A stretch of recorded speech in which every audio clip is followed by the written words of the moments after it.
ஹாய்ப்பா, welcome. நம்ம நம்மளுடைய previous year question series பார்த்துட்ருக்கோம். ஸோ அந்த வகையில் நம்ம லாஸ்ட் செஷனில் வந்து பார்த்திங்க அப்படின்னா 5 இயர் பிளான் பற்றி பார்த்தோம். ஸோ அடுத்து இந்த செஷனில் நம்ம என்ன பார்க்க போகிறோம் அப்படின்னு கேட்டிங்கன்னா, அங்கே இருக்கக்கூடிய நித்தி ஆயோக் ரிலேட்டடாக என்னென்ன கொஷின்ஸ் வந்து ரீசெண்ட் டைம்ஸில் கேட்டிருக்காங்க அப்படிங்கிறத பார்க்க போகிறோம். ஸோ அதில் ஃபஸ்ட்டு கொஷின் வந்து பார்த்திங்க அப்படின்னா இந்த குரூப் 1ல் கேட்ட கொஷினா. ஸோ அதே தான் லாஸ்ட் வீடியோவில் எதாவது டவுட் இருந்தால் நீங்கள் சொல்லுங்கள். அதே மாதிரி இதுலேயும் எதாவது டவுட் இருக்கும் பட்சத்தில் நீங்கள் கமெண்ட் செக்ஷனில் தெரியப்படுத்துங்க. ப்ளஸ் வேற என்ன இதில் ஆட் பண்ணலாம் அப்படிங்கக்கூடிய விஷயங்களை நீங்கள் சஜஸ்ட் பண்ணுங்கள். மேபி நம்மளால் முடிஞ்சால் டெஃபினட்டாக நம்ம அதுக்கு ஆட் பண்ணுவோம், ரைட்? ஸோ அதுக்கடுத்து வந்து பார்த்திங்க அப்படின்னா இதோடைய நித்தி ஆயோக் எப்போ ஆரம்பித்தாங்களோ அதுக்கப்புறம் டிஎன்பிசியில் ரொம்ப முக்கியமான ஒரு பார்ட் பெறுது. நிறைய இடங்களில் இது ரிலேட்டடான கேள்விகள் வந்துக்கிட்டே இருக்குது அப்படிங்கிறத நம்ம பார்க்குறோம். ஸோ ஆரம்பிப்போம். ஃபஸ்ட்டு இந்த குரூப் 1ல் கேட்ட கேள்வி, some of the indexes launched by the NITI Aayog or NITI Aayog அறிமுகப்படுத்திய சில குறியீடுகள் எவை ஆவை. ஸோ அந்த மாதிரி. ஸோ இதை பொறுத்த வரைக்கும் ஃபஸ்ட் என்ன கொடுத்துருக்காங்கன்னா, காம்போசிட் வாட்டர் மேனேஜ்மெண்ட் இண்டெக்ஸ், கூட்டு நீர் மேலாண்மை குறியீடு, ரெண்டாவது ஸ்கூல் எஜுகேஷன் குவாலிட்டி இண்டெக்ஸ், பள்ளி கல்வி தர குறியீடு, ஸோ அதுக்கடுத்து அர்பன் டெவலப்மெண்ட் இண்டெக்ஸ் அப்படிங்கிறத பார்க்குறோம். ஸோ நித்தி ஆயோக்கை பொறுத்த வரைக்கும் பார்த்திங்க அப்படின்னா ஒரு வருஷத்தில் எக்கச்சக்கமான ரிப்போர்ட் ரிலீஸ் பண்ணுறாங்க. அதில் சில முக்கியமான ரிப்போர்ட்ஸில் composite water management index, so அது கூட வந்து பார்த்திங்க அப்படின்னா அங்கே இருக்கக்கூடிய school education quality index SEQI அப்படின்னு நம்ம சொல்லுவோம். ஸோ இந்த 2 இண்டெக்ஸையும் இவங்க தான் ரிலீஸ் பண்ணுறாங்க. ஸோ அதை பொறுத்த வரைக்கும் 1 and 2 ஒன்லி, சரிங்களா? 1 and 2 ஒன்லி. ஸோ இப்படி மட்டும்தான் வரும். ஸோ அதுக்கடுத்து வந்து பார்த்திங்க அப்படின்னா இவங்க வேற என்ன ரிப்போர்ட்லாம் ரிலீஸ் பண்ணுறாங்க அப்படிங்கிறது இதை தெரிஞ்சுக்கோங்க. இது கூட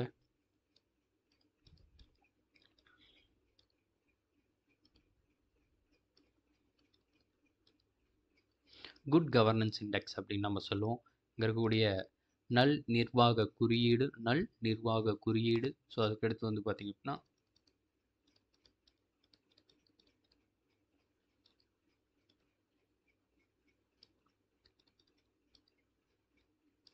எக்ஸ்போர்ட் ப்ரிப்பேர்ட்னஸ் இண்டெக்ஸ், ஏற்றுமதி தயார் நிலை குறியீடு. ஸோ அதுக்கடுத்து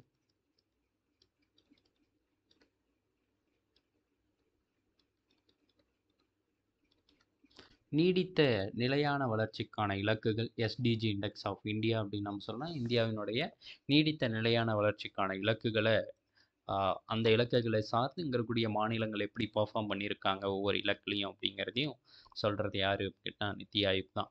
ஸோ அதுக்கடுத்து காம்போசிட் வாட்டர் மேனேஜ்மெண்ட் இண்டெக்ஸாக இருக்கலாம், SEQI. ஸோ இங்கே இருக்கக்கூடிய ஸ்கூல் எஜுகேஷன் குவாலிட்டி இண்டெக்ஸ், அது கூட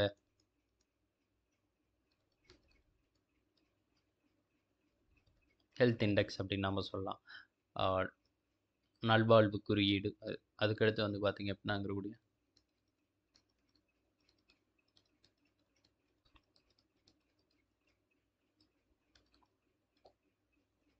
டிஸ்ட்ரிக்ட் ஹாஸ்பிட்டல் இண்டெக்ஸ் அப்படின்னு நம்ம சொல்லுவோம். மாவட்ட மருத்துவமனை குறியீடு. ஸோ அந்த குறியீடெல்லாம் பொறுத்த வரைக்கும் பார்த்திங்க அப்படின்னா ஒவ்வொரு மாநிலங்களுடைய பர்ஃபார்மன்ஸை மேம்படுத்தி அங்கே இருக்கக்கூடிய போட்டித்தன்மையை மேம்படுத்துறது. இன்றைக்கி நித்தி ஆயோக் ஏங்க ஆரம்பிக்கிறீங்க அப்படின்னு கேட்டப்போ அவங்க அடிப்படையாக சொன்ன விஷயமே என்ன அப்படின்னா,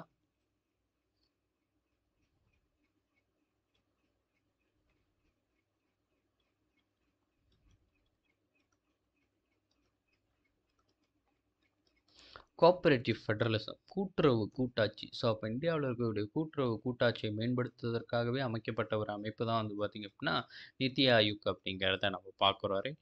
ஸோ அதை நம்ம அடுத்தடுத்து இதில் பார்க்கலாம்.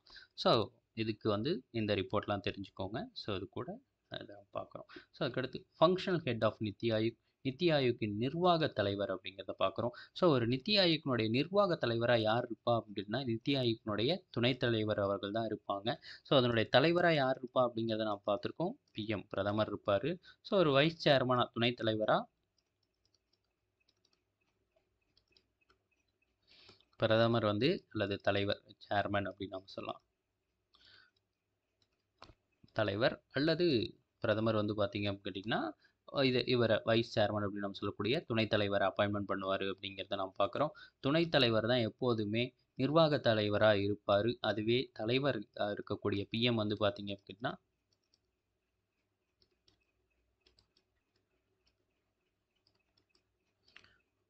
இவர் பொறுத்தவரைக்கும் ஒரு பதவி வழி தலைவரா தான் இருப்பாரு. சரிங்களா? பெயரளவிலான தலைவர். அப்படி இல்ல அப்படின்னா, பதவி வழி தலைவரா மட்டுமே இருப்பாரு. இவர் பிஎம்மா இருக்கிறதுனால, நித்தி ஆயோக்கினுடைய தலைவரா செயல்படணும் அப்படிங்கிறது, இவருக்கு விதிக்கப்பட்ட கட்டாயம் அப்படிங்கிறத நாம பார்க்குறோம். ஸோ, அதன் காரணமா ஒரு நிர்வாக தலைவரா யார் இருப்பா அப்படின்னு கேட்டீங்கன்னா, துணைத் தலைவர் தான் இருப்பாரு. நித்தி ஆயோக்கினுடைய துணைத் தலைவர். பட் நித்தி ஆயோக்கினுடைய தலைவர பொறுத்தவரைக்கும் பார்த்தீங்க அப்படின்னா, ஒரு பெயர் அளவிலான ஒரு தலைவரா மட்டுமே இருக்கிறத நம்மளால பார்க்க முடியும். ரைட்? ஸோ, ஓகே தெரிஞ்சுக்கோங்க. தாண்டி நித்தி அப்படின்னா என்ன பார்க்கும்போது,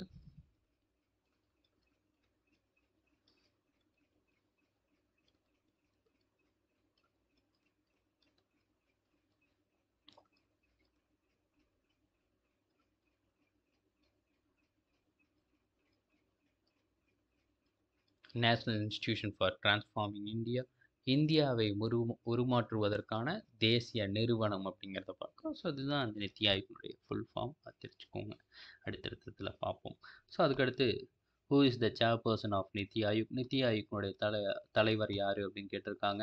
நித்தி ஆயோக்கினுடைய தலைவர் யாராக இருப்பா அப்படின்னு கேட்டிங்கன்னா, பிரதமர் தான். பிஎம் தான் வந்து பார்த்தீங்க அப்படின்னா இந்த நித்தி ஆயோக்கினுடைய தலைவராக இருப்பார். இவர் தான் வந்து நித்தி ஆயோக்கில் இருக்கக்கூடிய எல்லா அப்பாயின்மெண்ட்டையும் மேற்கொள்ளுவார் அப்படிங்கிறத நம்ம பார்க்குறோம். ரைட்?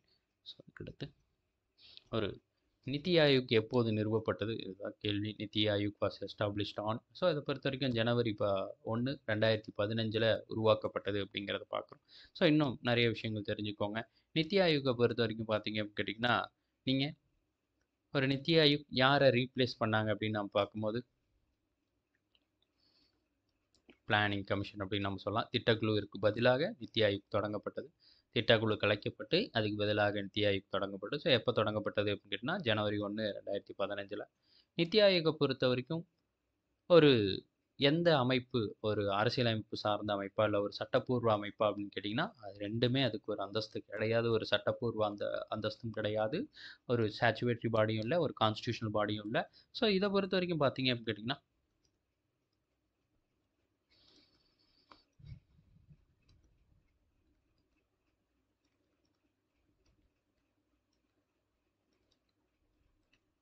அரசாங்கத்தின் தீர்மானத்தின் மூலம் உருவாக்கப்பட்டது. By the resolution of the government அப்படின்னு நம்ம சொல்லலாம்.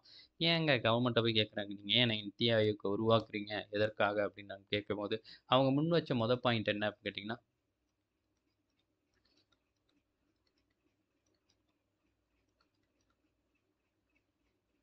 பாட்டம் அப் அப்ரோச் அப்படின்னு நம்ம சொல்லுவோம். கீழிருந்து மேல் நோக்கிய திட்டமிடலை நாங்கள் கொண்டு வர போகிறோம். இத்தனை நாள் பிளானிங் கமிஷன் இருக்கும்போது என்ன செய்வாங்கன்னா, டாப் டவுன் அப்ரோச் அப்படின்னு சொல்லுவோம். மேலிருந்து கீழ் நோக்கிய திட்டமிடலை பண்ணிட்டு இருந்தாங்க. ஸோ நாங்கள் என்ன பண்ண போகிறோம்னா, கீழிருந்து மேல் நோக்கிய திட்டமிடலை கொண்டு வர போகிறோம். ஏன் நீங்கள் கீழிருந்து மேல் நோக்கிய திட்டமிடலை கொண்டு வரீங்க அப்படின்னு கேட்கும்போது, அவங்க சொன்ன இன்னொரு விஷயம் என்னென்னா, கோஆபரேட்டிவ் ஃபெடரலிசம் அப்படின்னு நம்ம சொல்லலாம். கூட்டாட்சி தன்மையை மாநில அரசுக்கும் மத்திய அரசுக்கும் உள்ள இணக்கமான சூழ்நிலையை நாங்கள் மேம்படுத்த போகிறோம். ஸோ அதுக்காக தான் என்ன பண்ணுறோம் அப்படின்னா, நித்தி ஆயோக் மாதிரியான அமைப்புகளை உருவாக்க போகிறோம். இன்னொன்று தெரிஞ்சுக்கணும், நித்தி ஆயோக் உருவாக்கினதுக்கு அப்புறம் இங்கே இருக்கக்கூடிய 5 ஆண்டு திட்டம், 5 இயர் பிளான் அப்படிங்கக்கூடிய ஒரு விஷயத்த நம்ம கைவிட்டதை நம்மளால் பார்க்க முடியும். ரைட்? ஸோ தெரிஞ்சுக்கோங்க. ஸோ அதுக்கடுத்து முன்னாடி நம்ம பார்த்துருக்கோம் என்னென்ன ரிப்போர்ட் ரிலீஸ் பண்ணுறாங்கன்னு. இதனுடைய தலைவர் யாருன்னு பார்த்துருக்கோம். ஸோ தலைவர் வந்து ஒரு பதவி வழியே தான் இருப்பார். பட் இதனுடைய துணைத் தலைவர் தான் இதனுடைய நிர்வாக அதிகாரியாக இருப்பார் அப்படிங்கிறத நம்ம பார்க்குறோம். ரைட்? ஸோ அதெல்லாம் தெரிஞ்சுக்கோங்க. ஸோ அடுத்து பார்க்குறோம். ஸோ அதை கவனிங்க. Planning commission has been replaced by the NITI Aayog. திட்டக்குழு என்பதற்கு மாறாக நித்தி ஆயோக் என்ற அமைப்பு ஏற்படுத்தப்பட்டது. NITI Aayog does not serve as a knowledge hub and monitors progress in the implementation of policies and program of the government of India. NITI Aayog இந்திய அரசின் திட்டங்களையும் கொள்கைகளையும் கண்காணிக்கும் அறிவு மையம் அல்ல அப்படின்னு நம்ம சொல்கிறோம். கண்டிப்பாக கிடையாது. ஸோ இதை பொறுத்த வரைக்கும் பார்த்தீங்க அப்படின்னா, ஆமாம், பிளானிங் கமிஷன் பதிலாக தான் நித்தி ஆயோக் உருவாக்குனாங்க. ஆனால் இவங்க என்ன செய்வாங்க அப்படின்னு கேட்டிங்கன்னா, இந்தியாவில் இருக்கக்கூடிய அறிவு சார்ந்த திட்டங்களை எப்போவுமே வாட்ச் பண்ணிக்கிட்டே இருப்பாங்க அப்படிங்கிறத பார்க்குறோம். இது வந்து மையம் அல்ல அப்படின்னு கொடுத்துருக்காங்க. அல்லது அப்படிலாம் இல்லை, இதுதான் வந்து ஃபுல்லாகவே கவனிப்பாங்க. ஸோ அப்போது இங்கே இருக்கக்கூடிய கூற்று வந்து சரி, அசெஷன் வந்து சரி, காரணம் வந்து தவறு. சரிங்களா? கூற்று சரி, ஆனால் இங்கே இருக்கக்கூடிய காரணம் தவறு. ஸோ தெரிஞ்சுக்கோங்க. இது நம்ம பொறுத்த வரைக்கும் நித்தி ஆயோக்கை பொறுத்த வரைக்கும் நம்ம என்ன சொல்லுவோம் கேட்டிங்கன்னா,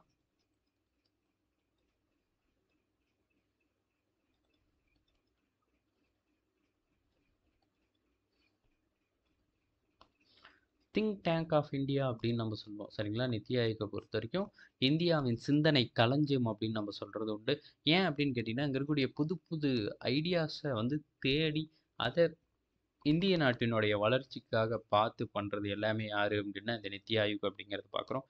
அது கூடவே நித்தி ஆயோக்குள்ளேயே ஒரு அமைப்பு உண்டுங்க.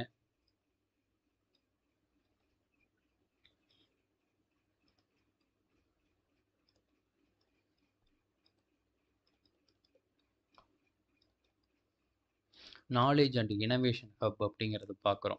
அறிவுசார் மற்றும் புத்தாக்க கண்டுபிடிப்புகளுக்கான மையம் அப்படிங்கக்கூடிய ஒரு மையமே வச்சுருக்காங்க. எதற்காக அப்படின்னு கேட்டிங்கன்னா, இருக்கக்கூடிய அறிவு சார்ந்த கண்டுபிடிப்புகளை மேம்படுத்துவதற்காகவும், அது மட்டும் இல்லாமல் புது புது கண்டுபிடிப்புகளை மேம்படுத்துறதுக்காகவும் இந்த அமைப்பு வந்து நித்தி ஆயோக்ல ஒரு அங்கமாக இருக்கிறத நம்மளால் பார்க்க முடியும். டீம் இந்தியா ஹப் அப்படின்னு நம்ம சொல்லுவோம். அது கூட நாலேஜ் அண்ட் இனோவேஷன் ஹப்பையும் அங்கே வச்சிருக்கிறத நம்மளால் பார்க்க முடியும்.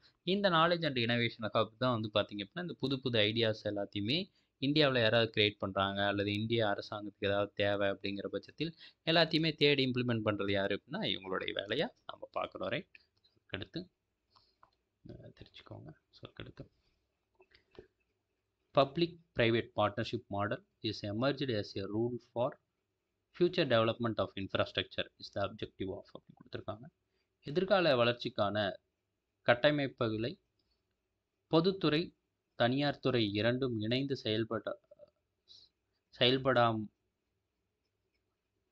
செயல்பட்டால் மட்டுமே வளர்ச்சி அடைய முயலும் அல்லது முடியும் அப்படின்னு நம்ம சொல்லலாம்.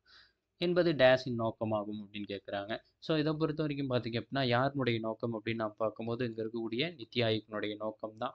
ஏன்னா நித்தி ஆயோக்கை பொறுத்த வரைக்கும் பார்த்திங்க அப்படின்னா ஆரம்பிக்கும் போது இன்னொரு வார்த்தையும் கொண்டு வந்தாங்க. என்னென்னா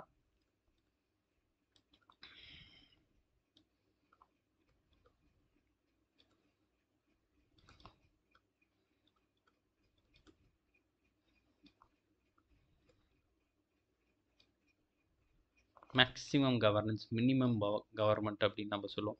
அதிகப்படியான ஆளுமை ஆனால் குறைவான அரசாங்கத்தின் பங்கீடு அப்படின்னு சொல்லுவாங்க சரிங்களா. அதிகப்படியான ஆளுமை குறைவான அரசாங்கத்தின் பங்கீடு. அப்போது இன்னைக்கு மக்களுக்கு கிடைக்கப்படக்கூடிய ஆளுமையினுடைய தரம் வந்து மேம்பட்டு காணப்படும். நிறைய ஆளுமை சார்ந்த விஷயங்கள் மக்களை சீக்கிரமாக சென்றடையணும். ஆனால் அங்கே இருக்கக்கூடிய அரசாங்கத்தினுடைய தலையீடு எப்படி இருக்கணும், ரொம்ப கம்மியாக இருக்கணும் அப்படிங்கக்கூடிய ஒரு விஷயங்களை சொன்னது தான் இது வந்து பார்த்திங்க அப்படின்னா இந்த நித்தி ஆயோக் அப்படிங்கிறத நான் பார்க்குறாரு. ஸோ அதுக்கடுத்து வந்து பார்த்திங்க அப்படின்னா மற்ற ஆப்ஷன்ஸையும் பார்க்கும்போது என்ன கொடுத்துருக்காங்க, ஒரு பிளானிங் கமிஷன் கொடுத்துருக்காங்க. கண்டிப்பாக கிடையாது. இது மத்திய மாநில அரசுகளுக்கு இடையான நிதி உறவுகளை முடிவு செய்கிறதுக்காக அமைக்கப்பட்டதான் இந்த நிதிக்குழு அப்படிங்கிறத பார்க்குறோம். ஃபினான்ஸ் கமிஷன் ஆர்டிகல் 280 கொண்டு வராங்க. அதை தெரிஞ்சுக்கலாம். ஸோ அதுக்கடுத்து பிளானிங் கமிஷன் கண்டிப்பாக கிடையாது. இதை பொறுத்த வரைக்கும் இவங்களோட நோக்கமே என்ன, 5 இயர் பிளானை உருவாக்கணும். அடுத்து இதெல்லாம் பார்க்கலாம். ரைட். ஸோ அதை மட்டும் தெரிஞ்சுக்கோங்க. ஸோ அதுக்கடுத்து who is the chairman of planning commission in India? இந்திய திட்ட ஆணையத்தின் தலைவர் யார்? ஸோ இதுவும் யார் அப்படின்னா பிரதமர் தான். ஸோ அப்போது நாங்கள் இதை பற்றியும் பார்த்துருவோம். ஒரு பிளானிங் கமிஷன் அப்படின்னு நம்ம பார்க்கும்போது மார்ச் 15, 1950 உருவாக்கப்படுது. ஸோ இதை பொறுத்த வரைக்கும் பார்த்திங்க அப்படின்னா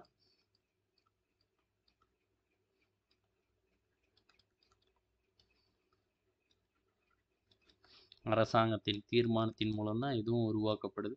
ஸோ இதை வந்து யார் பரிந்துரை செஞ்சா அப்படின்னு கேட்டிங்கன்னா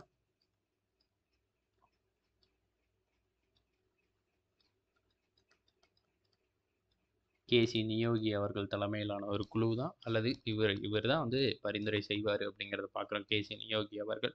ஸோ அதுக்கடுத்து வந்து பார்த்திங்கன்னா இங்கே இருக்கக்கூடிய இந்த கேசி நியோகி யார் அப்படின்னு தெரிஞ்சால் கமெண்ட்டில் தெரியப்படுத்துங்க சரிங்களா. யார் அவர் அப்படின்னு தெரிஞ்சால் சொல்லுங்கள். ஸோ அதுக்கடுத்து இவங்களுடைய ஃபங்க்ஷன் என்ன அப்படின்னு நாம் பார்க்கும்போது ஒரே ஒரு ஃபங்க்ஷன் தான் இவங்களுக்கு. மொதல் ஃபங்க்ஷன் தான்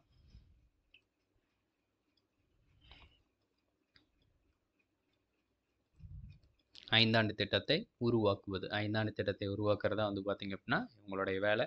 அப்போ எப்படி ஒரு நித்தி ஆயோக்கினுடைய தலைவராக பிரதமர் இருக்காரோ அதே மாதிரி தான் ஒரு பிளானிங் கமிஷனுடைய தலைவராகவும் யார் இருந்தா அப்படின்னு கேட்டிங்கன்னா பிரதமர் இருந்தாங்க. 2014 இது கலைக்கப்பட்டுச்சு. ஸோ இது கலைக்கப்பட்டு 2015 ஜனவரி 1 நித்தி ஆயோக் அப்படிங்கக்கூடிய ஒரு அமைப்பினால் கொண்டு வரப்பட்டுச்சு அப்படிங்கிறத பார்க்குறோம். பிளானிங் கமிஷனுடைய அடிப்படையான வேலையே என்னென்னா ஒரு 5ஆண்டு திட்டத்தை உருவாக்கி அதை செயல்படுத்துறது தான். ஓகேவா. ஸோ பார்த்துக்கோங்க. ஸோ அதுக்கடுத்து which is the nodal agency for promoting the implementation of sustainable development goals. நீடித்த நிலையான வளர்ச்சிகளுக்கான இலக்குகளில் செயல்பாடுகளை கண்காணிப்பதற்கான முதன்மை நிறுவனம் எது அப்படிங்கிறத பார்க்குறோம். நமக்கே தெரியும், இவருடைய எஸ்டிஜி ரிப்போர்ட்டை யாருங்க ரிலீஸ் பண்ணுவா?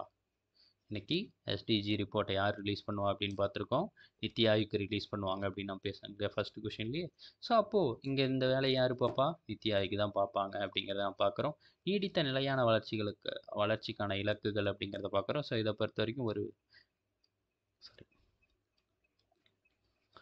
17 இலக்குகள் இருக்குது. ஸோ 17 இலக்குகள் என்னங்கிறத கண்டிப்பாக பார்த்துக்கோங்க. ஏன்னா இதுக்கு முன்னாடி குரூப் 1ல் கேட்டிருக்காங்க. மேபி அடுத்த இதில் கேட்கறதுக்கான வாய்ப்புகள் உண்டு. 17 இலக்குகளை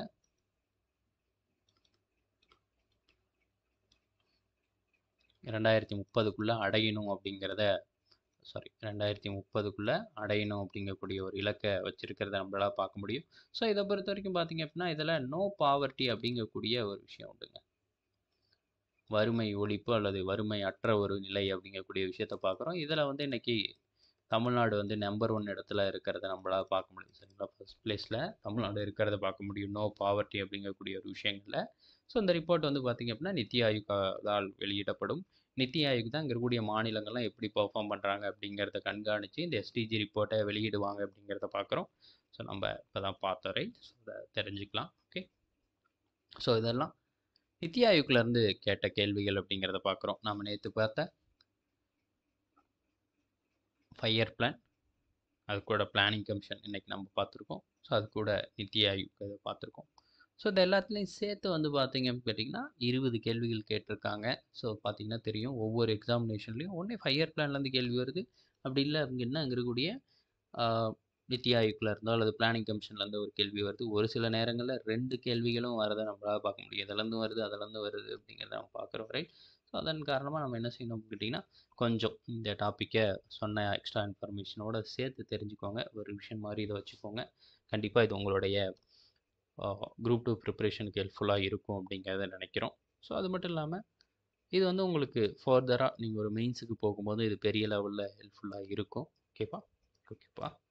இல்லை ஏதாவது டவுட் இருக்குது அப்படிங்கிற பட்சத்தில் நீங்கள் கமெண்ட் செக்ஷனில் தெரியப்படுத்துங்க. நம்ம அதை கிளாரிஃபை பண்ணுவோம். Okay, thank you. All the best.